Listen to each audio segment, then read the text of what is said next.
Hi all, welcome back to my channel. So ನಿನ್ನೆ ನಾನು update ಮಾಡಿದ್ದೆ ಇನ್ಮೇಲೆ ಡೈಲಿ ವ್ಲಾಗ್ಸ್ ಮಾಡ್ತೀನಿ ಅಂತ. So day 1 of weight loss journey.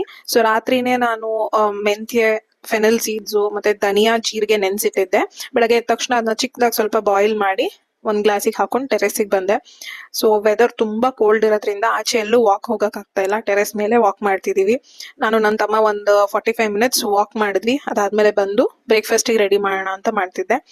1 hour ನೆನ್ಸಿಟ್ಟಿದೆ ಈ ಕಾಳುಗಳನ್ನ, ಹೆಸರು ಕಾಳು, ಹೆಸರು ಬೇಳೆ ಮತ್ತೆ ಉದ್ದಿನ ಬೇಳೆನ. ಸೊ ಅದನ್ನ ಗ್ರೈಂಡ್ ಮಾಡಕ್ ಹಾಕ್ತೆ. ಒಂದೆರಡು ಹಸಿಮೆಣಸಿನ್ಕಾಯಿ, ಬೆಳ್ಳುಳ್ಳಿ, ಒಂದ್ ಸ್ವಲ್ಪ ಸಾಲ್ಟು.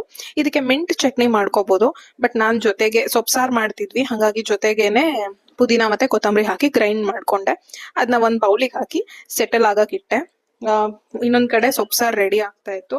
ಸೊ ಇದಾಗೋ ಅಷ್ಟೊತ್ತಿಗೆ ಹೋಗಿ ರೆಡಿ ಆಗಿ ಬರೋಣ ಅಂತ ಹೋಗಿ ರೆಡಿ ಆಗಿ ಬಂದೆ. ರೆಡಿ ಆಗಿ ಬಂದ್ಮೇಲೆ ನೀಟಾಗಿ ಕ್ರಿಸ್ಪ್ ಆಗಿ 2 ದೋಸೆ ಹಾಕೊಂಡು ಬ್ರೇಕ್ಫಾಸ್ಟ್ ರೆಡಿ ಮಾಡ್ಕೊಂಡೆ.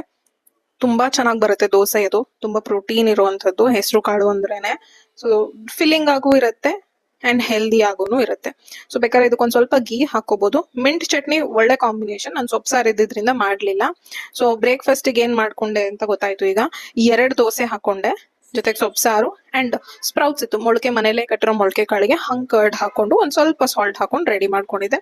ಸೊ ಇದು ಬ್ರೇಕ್ಫಾಸ್ಟ್ ಕತೆ ಆದ್ರೆ, ಬ್ರೇಕ್ಫಾಸ್ಟ್ ಆದ್ಮೇಲೆ ಒಂದ್ 15 ನಿಮಿಷ ವಾಕ್ ಮಾಡ್ಬೇಕು. ಸೊ ಅದು ಒಂದ್ ಒಳ್ಳೆ ರೂಟೀನು. ಆಮೇಲೆ ಚಿಯಾ ಸೀಡ್ಸ್ ಕನ್ಸ್ಯೂಮ್ ಮಾಡೋದು ತುಂಬಾ ಒಳ್ಳೇದು. ನಾನು ಒಂದು ವಾಟರ್ ಬಾಟಲ್ ಯೂಸ್ ಮಾಡ್ತೀನಿ, ಅದಕ್ಕೆ ಚಿಯಾ ಸೀಡ್ಸ್ ಹಾಕಿ ಬಿಸಿನೀರ್ ಹಾಕಿ